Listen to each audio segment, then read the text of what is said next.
Hello, welcome.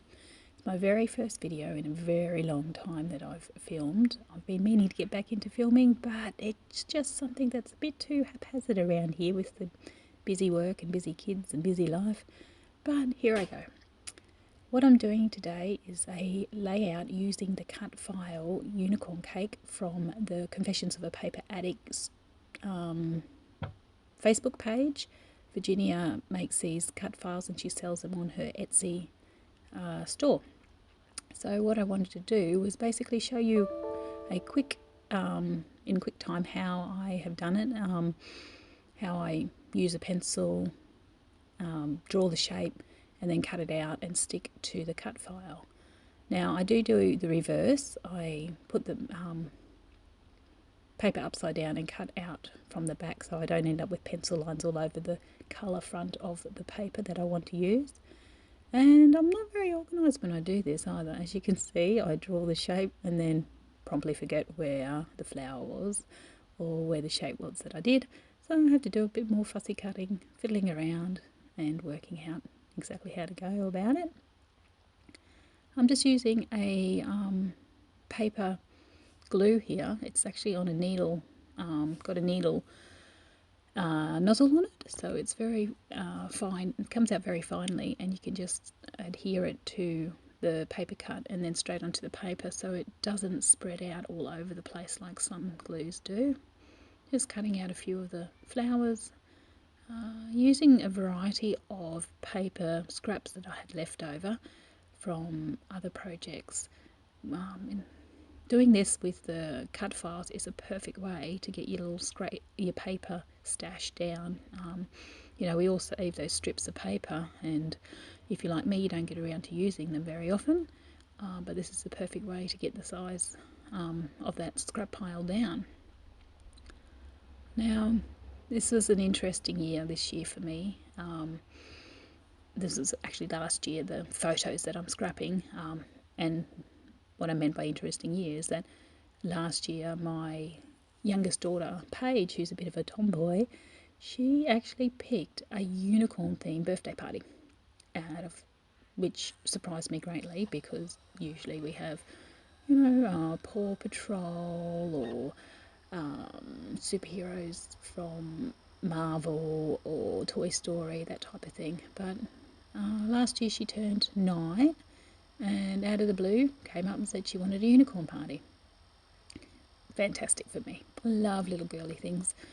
So when she said that, I took the opportunity and we went out. We actually had a unicorn cake just like this cut file, so this was perfect for it. And as you can see, I'm just picking any random papers that I think that seem to go together. Talking about my 9-year-old, that was her little hand popping up over in the side corner over there. And here she comes. She's interested in the photos of herself. And she comes, has a chat, and disappears. That is why I don't get much scrapbooking video. Finding time for voiceovers is another one. Right now it's early in the morning, the girls are still in bed, so the house is still a little bit quiet. And just tidying up the back of the cake. So I'm picking pinks and purples and blues, and I'm actually going to use a bit of gold as well in the for the horn and inside the ears, I believe. Just giving it a bit of a trim to make it sit nicer. What I did do is I cut out the flowers first, little details, and then backed the bigger piece on top, so I don't actually have to fussy cut out the little pieces from the bigger backing piece, if that makes sense. It's a little tip that I've found along the way, a little bit easier for me to deal with all the little fussy cutting. I love fussy cutting, but sometimes it just gets a bit much. And there it is, fully backed, fully coloured, and I just love how it turned out. A bit of yellow on there for a bit of emphasis. Now what I'm doing is going through some papers that I thought would suit the theme of the unicorn and finding a backing page. And I went with the Pretty Little Clouds Sorry, I cannot remember what brand it is, what range, but it's very nice. Now I am drawing the shape of where I just put down the photos and the unicorn cake, because I wanted to put gesso down, and it just gives me an idea of where I want to place it. I want to just take away some of the background pattern from the paper to give a base, a solid base colour. Now I'm spraying with a bit of colour mist, giving it a bit of the gesso a bit of colour. I didn't want a solid colour, that's why I did it while it was still wet and blended it through. Now I'm flicking on some Heidi Shop Swap Shine and also some Colour Blast in a blue colour, just pulling out some embellishments and some thickers to work out at the title. Now I'm trying to rearrange where the photos went, because I did like the arrangement I had before, but just can't quite get there. Have a bit of a play.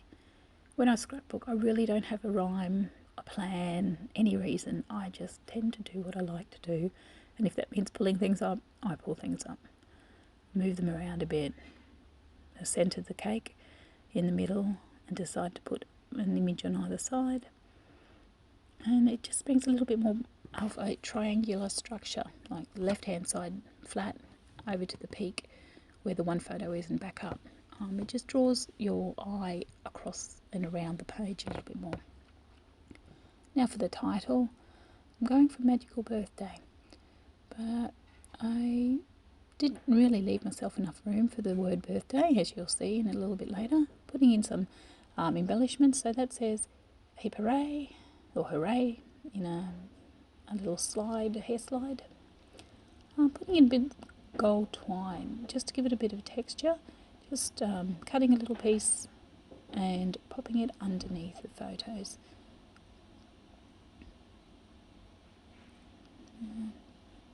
Just tucking it in there and screwing it up and putting some more in. Now I do and end up using just 3 locations. Now when you're scrapbooking, the rule of 3 is a good way to draw your eye. So once again, in that triangle format, your eye goes out to the peak of the points of a triangle, and it just helps to keep the eyes moving and looking everywhere.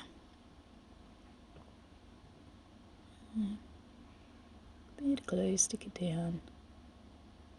Now I do get a bit impatient with glue and sometimes holding it down, so I usually tend to put something heavy like a pair of scissors or something on it until it dries a little bit. And here I am trying to work out if I was going to write birthday or just B-Day, and I do end up going with just B-Day because birthday didn't fit. So Magical B-Day. I'm still holding that magical down a little bit. The Tombow took a little bit extra to glue down and dry for me. And just a few embellishments, tucking around a tassel. And now some die cuts.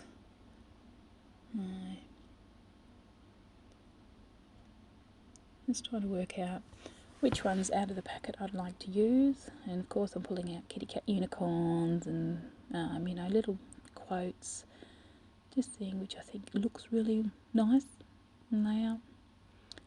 And I probably should have an idea of what I want to do when I go into doing a layout, but I really honestly don't. I know I have a broad idea, unicorn cake, pastels, bright colours, that type of thing. But I'm one of these scrapbookers that just tend to plonk it down, look at it, stick it. I found a packet of die cuts, and these ones have got some unicorns in them, so I think the kitty unicorns have gone out of the way by this time, and I'm moving some of the die cuts around, seeing if I think that they will look good. They tend to be the right colours, and the little pastels with pops look bright in it. And that's it. You actually caught me on a day where I am trying to keep my scrapbook desk tidy. When I scrapbook, I usually end up with stuff everywhere. However, on this day when I was doing this unicorn cake layout, I was actually putting stuff away as I was going. Oh no, the unicorn kitties did make it onto the page. There you go. Which is good because I don't know what else I'd use them for. They're such cute little things. I love them. And just sticking them down a little bit further. And just tucking the die cuts behind the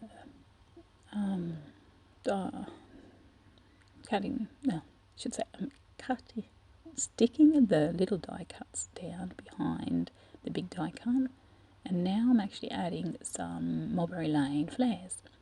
Now I am on the design team for Mulberry Lane, so I do have a stack of these flares that I just love to add to my layouts. It just gives a little finishing touch, a little bit of dimension to the layout. You can use them as quotes, you can use them as elements because they're pictures, you can use them as little titles if you want to. They're just so versatile, and in the store there is such a huge range, and they're actually made to order, so if you see them and you like them and you order them, they get made there and then and posted out to you. So it's a pretty good service. And right now I am just finishing off, I think, with a few of these enamel hearts. Just a few random ones all over the place. Just to add a little pop of colour and to draw your eye once again around the page.